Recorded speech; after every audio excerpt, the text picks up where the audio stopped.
Hey everybody, it is me, Knight, and I just finished watching the pay-per-view of Money in the Bank from WWE. And even though it ended off really, really well, and I mean it did, it ended off beautifully, it was a boring pay-per-view for the most part. About 75, I would say, 75% of the card, the matches just fell flat. The kickoff matches were both flat. There was no interest in them. Just to give you the results of them, Golden Truth beat Tyler Breeze and Fandango, or Brazongo is what they like to call them. It was boring. They had a storyline going with them, but it was just boring storyline. No one cared. The other one was let's see. I think it was Lucha Dragons versus Dudley Boys? I could be wrong on that. But, again, it was just another boring match. In fact, I missed that match because at this point I was doing stuff around the house, getting ready to watch the pay-per-view, and I usually just put it on background noise. Because no one cares about the kickoff matches, especially now, because they have not been interesting in the least bit. So, yeah. Lucha Dragons won. Who cares?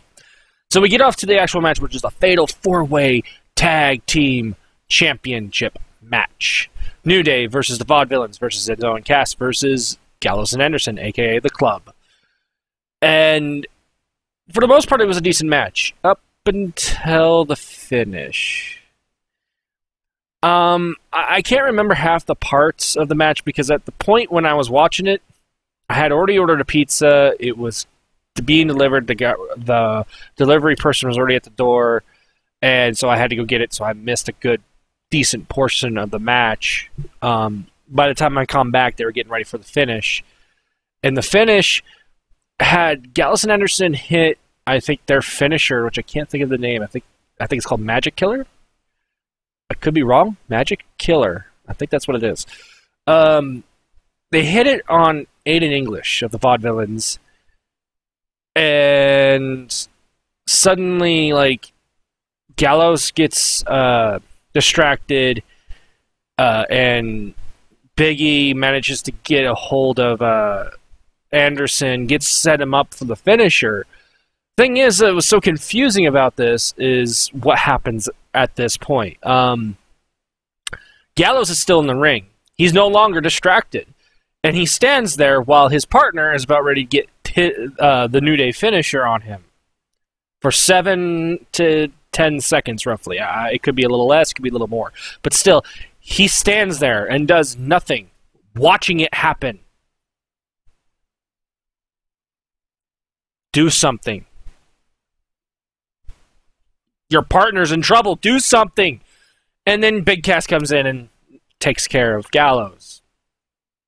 New Day hit their finisher 1, 2, 3 on Aiden English. That's right. They didn't pin Anderson, who got hit with their finisher. They pinned Aiden English and won. Now, this wouldn't be too much of a problem, except Aiden English was not the legal man because he was tagged out for whatever reason.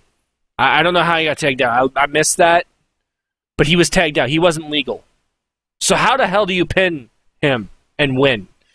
So it was confusing. I've always had a problem with the tag team fatal four-way because it doesn't make any sense to me. Like, the concept on paper sounds awesome. The execution of the rules that they put on there is a little bit weird and fuzzy to me because the rules based on it are that only 2 people out of all 4 teams can be in the ring at once, whereas in the Fatal 4-Way rules, if it's 4 people doing a Fatal 4-Way, they're all in the ring.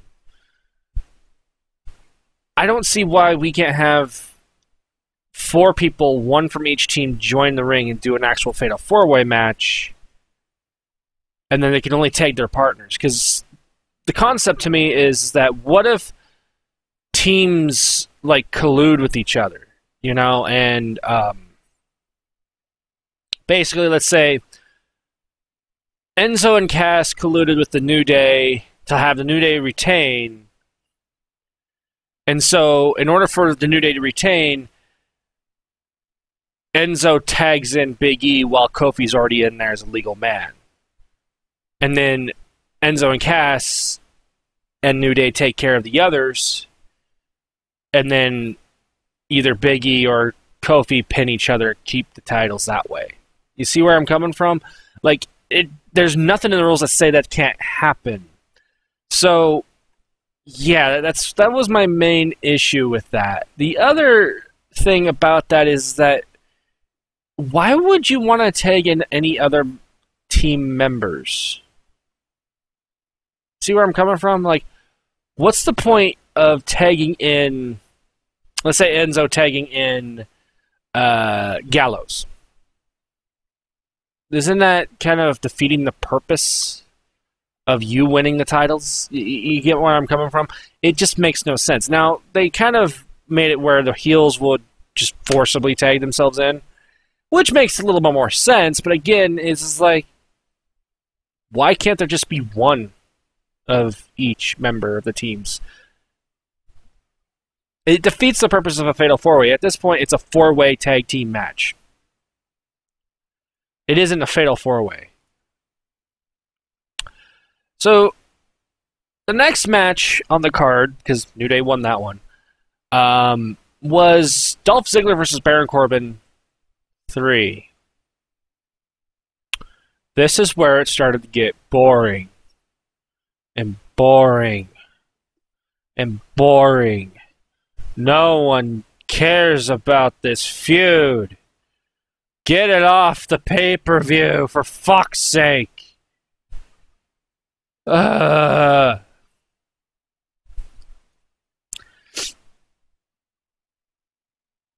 wins. Nothing special happened. Corbin wins. Yawn. Everybody yawn. At this point, I was watching the NBA Finals games stuff. You know, I was trying to, like, no one cares. I don't care. Do you care? I'm sure you don't care. Who cares about these two guys right now? Their feud sucks. This is their third match in a pay-per-view when the first one was boring as shit. And the second one was even more boring as shit. So who gives a fuck about the third one? It tells me that they have no idea what to do with Baron Corbin and have no idea what to do with Dolph Ziggler. So yeah, that's it there. There was nothing to talk about. There just really wasn't anything to talk about. So that was a waste of time. And then the next match was a waste of time. And it shouldn't have been, but it was, up until the end. So the next match was a tag team women's division match. Charlotte and Dana Brooke versus Becky Lynch and Natalya. And it was less boring, but no one cared. Like, here's the thing. Like, I feel that Charlotte does better in a singles match, not in a tag team match. That's the first thing. The second thing is I feel like all these women can actually do better without having a tag team match. This, to me, should have been like a Fatal 4-Way. And the reason why I say that is because you give basically Charlotte having Dana on her side, whereas Becky has Natalya on her side, but they all want the title. You see where I'm coming from? And make it a title match. Don't make it a tag team where the title is not beaten up for grabs. If that's what you're going to do, then it's going to not work out. No one's going to really care about this match. There's really no point to it. They did redeem it at the end, but there was really no point. Now, as the match progressed, we got to see an old finisher for the first time in a long time, which belonged to the Hart Foundation, called the Heart Attack. And it was really nice to see Becky Lynch and Natalya make that move happen, because that's an early 90s move that we haven't seen in years. Maybe not on, at least not on television. They probably used it in like live events, but that weren't televised. So, yeah, it was really nice. Nice callback to the Hart Foundation, especially to Natalia's father and her uncle. But other than that, they lost. They lost. They just lost. There was nothing special about it. They lost. I don't think I think it was just a natural selection that not hit Natalya, and that was the end of the game. It was done. The match was over. It seemed like Natalya and Becky were just kind of in the ring, just like, damn, we almost had him. We almost had him. We almost had him. Becky moves up to go, like, say something to Charlotte from, like, grabbing to the, like, almost getting close to the ring ropes when Natalya attacks Becky, and obviously a heel turn happened. I don't know where they're going with this. Obviously, I think it has to do with little frustrations and stuff like that, but I don't know why they're putting Becky in this position. This doesn't make any sense with it, you know? At first, I thought it was a pretty good idea. Like, okay, gives Becky a feud, gives Natalya a feud, but then again, I'm going like, why? They've only been a tag team for about a month. Why would they have this feud now? Like, this is something like, if they were going to do another tag team match or in the future, then you would put that as a feud. But, like, it just didn't make sense to me. So Natalya has now turned officially heel. At least until they decide to bring her back face probably 2 weeks from now, because that's what they do with the women's division sometimes. Proof and example is the Bella Twins. Especially, like, a year and a half ago. A lot of that happened. We move on to another match that you may have cared about, may have not. Apollo Crews versus Sheamus. Nothing against these two competitors. They're really good. The match was on par for a good match. It wasn't spectacular. It wasn't stand out, but it was good. Sheamus had to hit the white noise from the second rope, which was kind of cool. Went to pin Apollo Crews. Crews kicked out.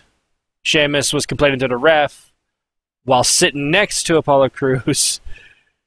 And Crews turned him over onto his shoulders. 1, 2, 3. That was how they ended. So there really wasn't many finishers in this match, which is kind of nice. It's a different thing, but again, it's like there's not a lot of build up to it. A lot of the build up to Money in the Bank was the match Money in the Bank. There really wasn't much to it. The Seth Rollins feud with Roman Reigns was also a nice touch, but that was all the build up really went to. There was no build up for Apollo Crews versus Sheamus outside of them having this little mini feud or argument over who is better than the other or whatever. Dolph Ziggler and Baron Corbin, it was non-existent. There was nothing in the storyline in the last few weeks that had them be even there. So there's a lot of these matches that just didn't like. Why? Who cares? Why is this a thing? So, yeah, Crews won, clean. That's pretty much that. The next match was AJ Styles versus John Cena. I would say this was legitimately the match of the night. My only problem with the match was what happened at the end. Now, they kicked out of each other's finishers. Every single finisher outside of the Phenomenal Forearm, because it didn't exist. The Phenomenal Forearm didn't show up at all. There was no finisher with that. Styles hit the Styles Clash, and Cena kicked out. Cena hit the STF. Styles got out of it. Styles hit the Calf Crusher. Cena got out of it. Cena hit the AA, not once, but twice. The first time, Styles got out of it. The second time, the ref was knocked down, the club came down, hit the Magic Killer on Cena, and put Styles on top of him. 1, 2, 3. Now, what was essentially one of the best matches on the card, one of the more exciting ones, and not boring as fuck, was suddenly turned into one of the most boring matches. Because the finish sucked so hard. Because it made everything, that whole build-up of, like, WrestleMania event style build-up of how you build up a match and make it, just thrown away. Like, it didn't matter. So, yeah, AJ Styles won, which, to be fair, he's been needing to win in the pay-per-views lately. But it makes it like he won it cheaply. It destroyed the whole point of the storyline here that they were trying to make. And I guess that's what they were trying to go for, is like, Styles can't win without the club on Cena. Maybe that's what they're going to continue with the feud. And I expect a second match. This time probably either a steel cage style match. I'm expecting that. It makes sense to me. This will keep the club out. I don't know. It just looks like that's going to be its next thing. So the next match was, I believe, the Money in the Bank match. This is a match I only cared about one person. That was Dean Ambrose. I didn't care about anybody else. I didn't care about Zayn. I didn't care about Owens, although Owens is probably my second pick to win it. Jericho, hell no. I don't want to see him win it. He's so old that he doesn't really need it. You know, he doesn't need that kind of victory. Cesaro would be nice. He'd be my third pick, though. Like I said, Zayn, I didn't want him to win it because I don't think he's ready. And Alberto Del Rio, who have already won it once, needs to stay in the mid-card. At least for a little longer. So, match... First half of it I missed. This was at a point when I was really focusing on the NBA Finals because it was getting closer and closer to the end of the game there. And it kind of sucks that that's what happened. Like, I was more focused on that than the main match of the whole pay-per-view. I didn't do it purposely. I couldn't find a reason to care about the first half. I knew the Money in the Bank was going to last a long time. So I watched, and then I turned over, and suddenly it started getting really interesting. Like I said, this pay-per-view was quite boring for a pay-per-view. Like, the crowd was pretty much dead for a good portion of this pay-per-view until this match happened. So, let's see. Sami Zayn managed to hit Owens onto a ladder, standing up on its side ladder, and hit him with the Michinoku driver. Back first. The way it looked like it hurt and could have possibly broken a few parts of his vertebrae. If not, really, really badly hurt him to the point where, how the hell are you walking? Because he drove him down onto that, and I was like, Jesus, what? God damn, man! You don't have to kill him! It was a good one. I mean, not gonna lie, that was awesome. But damn! It never got that violent ever again, though. At one point, all 6 competitors were trying to climb the ladder and try to retrieve the briefcase. A few of them got knocked down. They caught back up. Suddenly, Cesaro brings another ladder in, puts it next to the main ladder that 4 people are on, and starts climbing it while Del Rio crawls to the other side of it. I think it was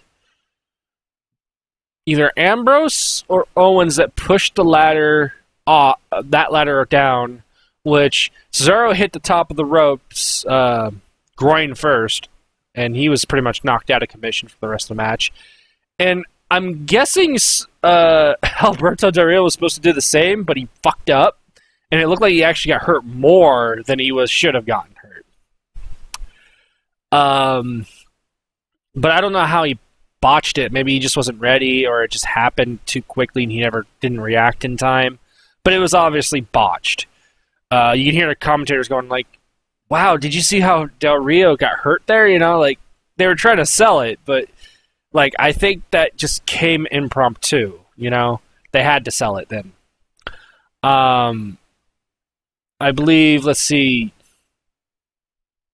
Ambrose managed to take out Jericho.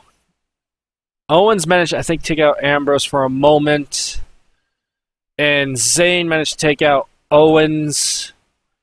And starts climbing. Jericho comes back, manages to take out... manages to get taken out again. Owens comes back, grabs Sami Zayn, hits him with a powerbomb onto a ladder, taking Zayn out. Starts trying to climb the ladder. Ambrose comes back in, manages to get Owens away from the briefcase, hits him like 3 times on the ladder head first, knocking him out completely, and grabs the briefcase. Dean Ambrose is the new Mr. Money in the Bank, which was the highlight of the show. A lot of people predicted that he was going to win it anyway, because it seemed likely. He had the most likelihood of winning. Besides Cesaro. But I'm kind of happy that he won it, because you got to think about this. Last couple of years since he's gone solo, not with the Shield, he's had his ups and downs moments. He gets so close to winning it and get taken away. So close, taken away. So close, taken away. Look what happened when he went after Seth Rollins last year. Came so close, not once, but twice with the world title, and they got it taken away from him. One of them being a dusty finish. Then you got to look at what happened with him and like Brock Lesnar. He almost managed to take down the Beast and then lost again. You know, it was stuff. He gets so close, you want to believe in him, and he lost. So it was about due that he won something big. I mean, he had won the Intercontinental title before. Yes, but the Intercontinental title's been kind of meh. No one cares about it. So much so that there was no Intercontinental title match, which is weird. Really weird.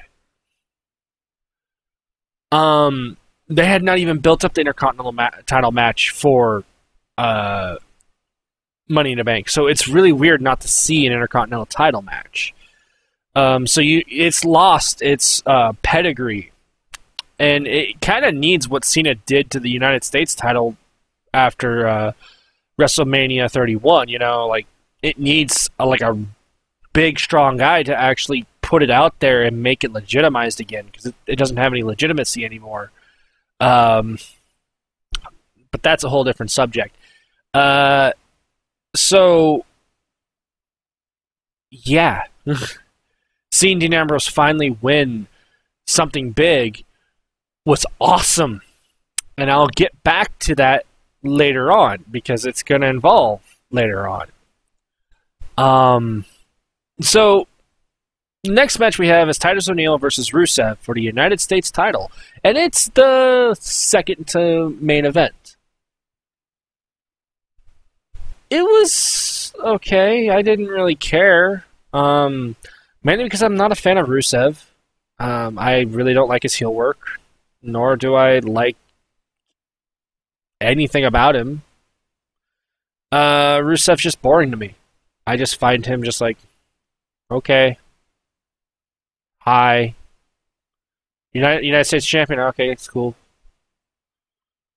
And then you have Titus O'Neil, who, since his suspension, who has come back, you know, he doesn't have any build-up yet now. He had a lot of build-up before he got suspended. Once he got suspended, died. Rusev won the match. Clean. Then he did some heel work with Titus O'Neil's kids who were sitting in the front rows calling their dad a loser and all that stuff. It was probably a better promo, but the match itself is just, who cares? And that's just been the story of the entire night. It was just, no one cared about most of these matches. And outside of the Money in the Bank and maybe the Tag Team Championship match, no one cared. The crowd was dead, and maybe the audience was dead. Because I read Twitter and people just saying, boring. Could we move on, please? End the fucking match. And the worst of it was really the Baron Corbin-Dolph Ziggler match, because there were so many false finishes in that match. It was like, someone, for the love of Christ, end it already. You know, these people were just saying, no one cares about these two. Why should we care? There's no build-up to them. There's no reason for them to have the feud anymore. Which, that was kind of that was the story of the night. So when we got to the world title match, we needed something uplifting. And the match, once it started, I was watching the friggin' NBA Finals because it just ended. So I was just really hyped on that one. I figured I got some time. I know this match is probably going to be like 10, 12 minutes long. And usually the first half of the match with its dead crowd just makes there's no interest in watching it. That was how the pay-per-view went. It was just so boring that I lost so much interest in watching it now. But I managed to put myself, okay, I gotta go watch it. I gotta finish it off. So I watched the second half of that match. And that second half of that match was really good. Rollins was being dominated by Reigns, which should happen. And then Rollins managed to make this comeback and does very well. But Reigns manages to push him back down, push him back down, push him back down. It was really when it started hitting to the spots everywhere. So Rollins manages to try to get the pedigree, trying to do it, couldn't do it. Reigns keeps countering, hits the Superman punch. 1-2 kicks out. Reigns does a few things. Rollins manages to hit a frog splash. 1-2 kicks out. So a lot of false finishers. I can't say words. False finishes really tried to came out round. And why are you not focusing, camera? Stop that. Stop it. Good. So where was I? Before my camera started doing that. Oh yes.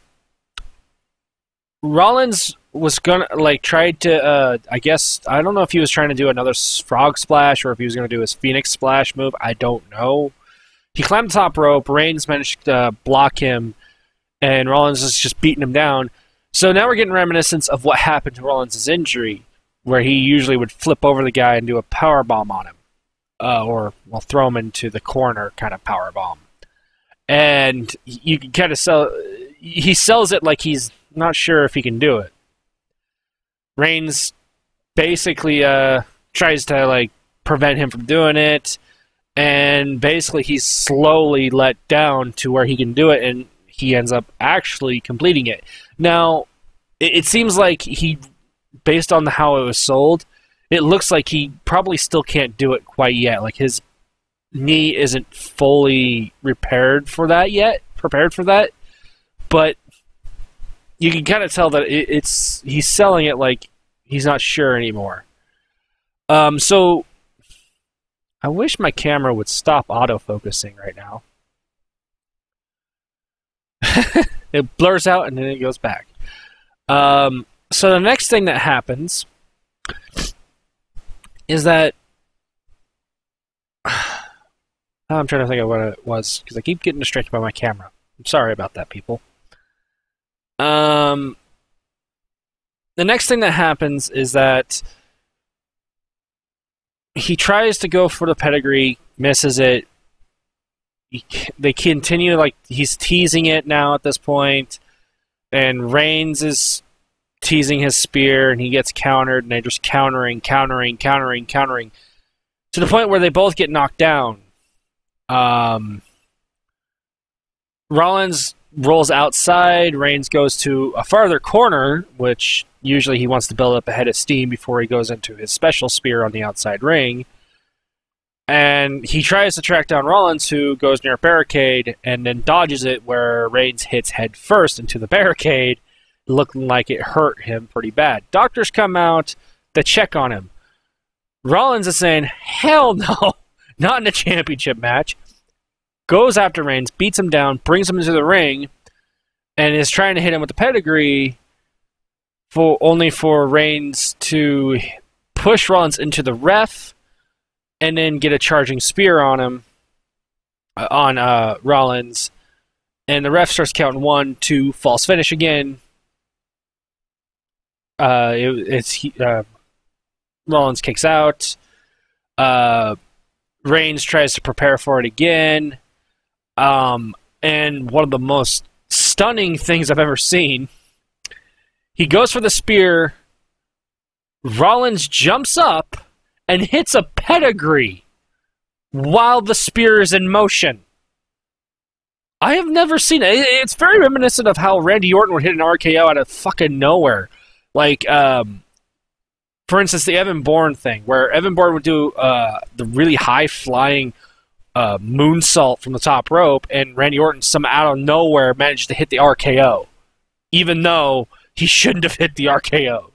So, it just like, what the hell did I just see? That was awesome! But it was 1, 2, kick out. And I was going like, how in the hell?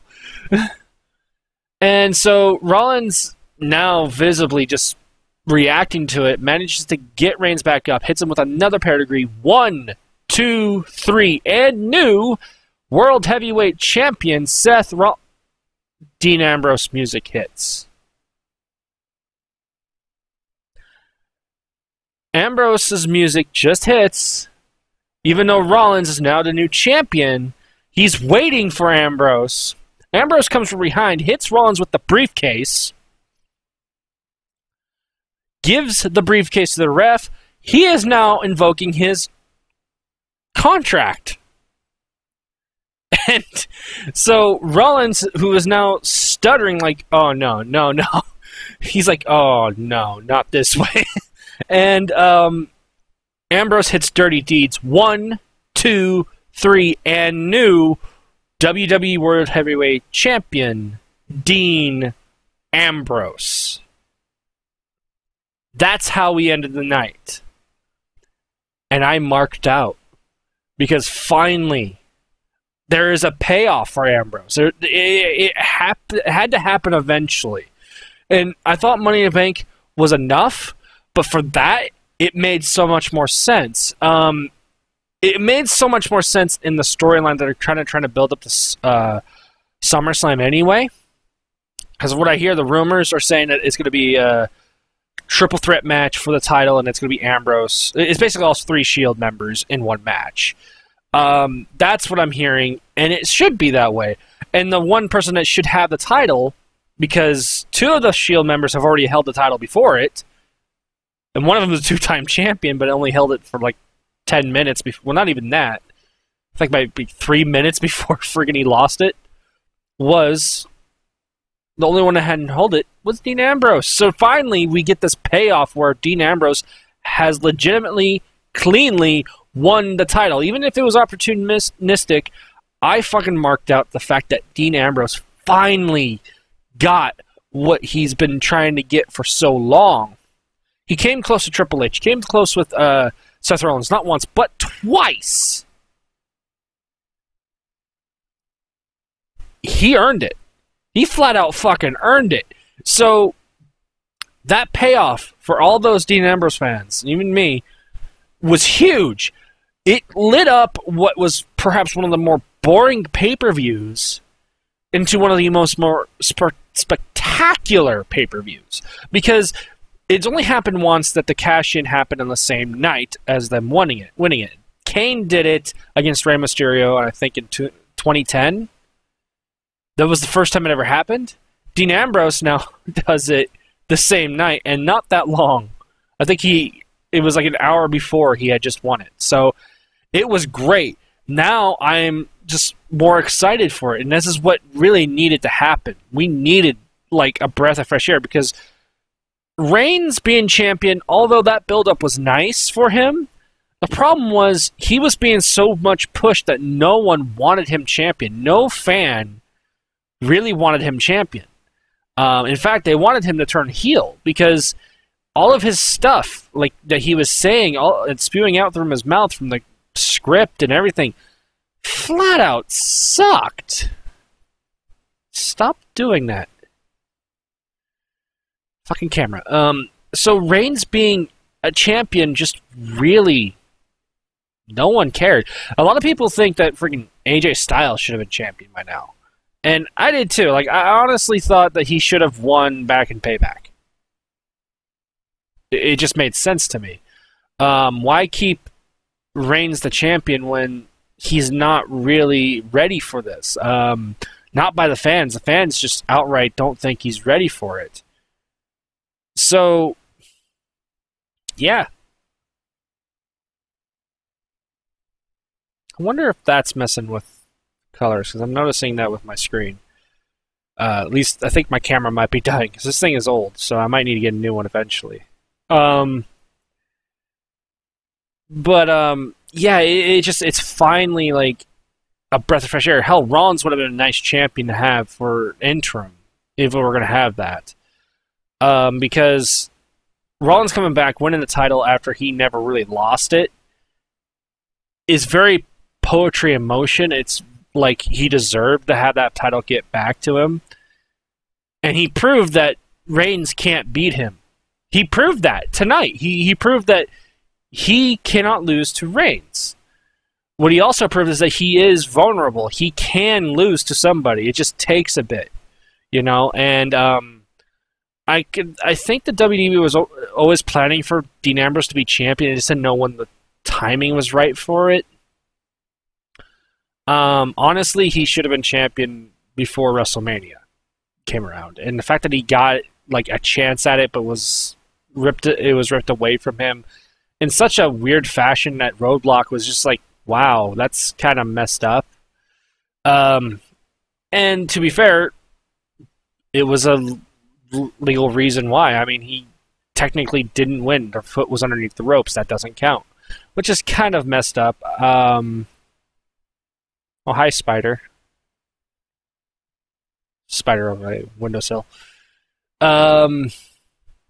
So, yeah. It was a good pay-per-view at the end. What would I give this pay-per-view? 5 out of 10. For as much good stuff it had way too much boring stuff. It was just... There really wasn't a whole lot of build-up. There really wasn't a lot of reason to have this.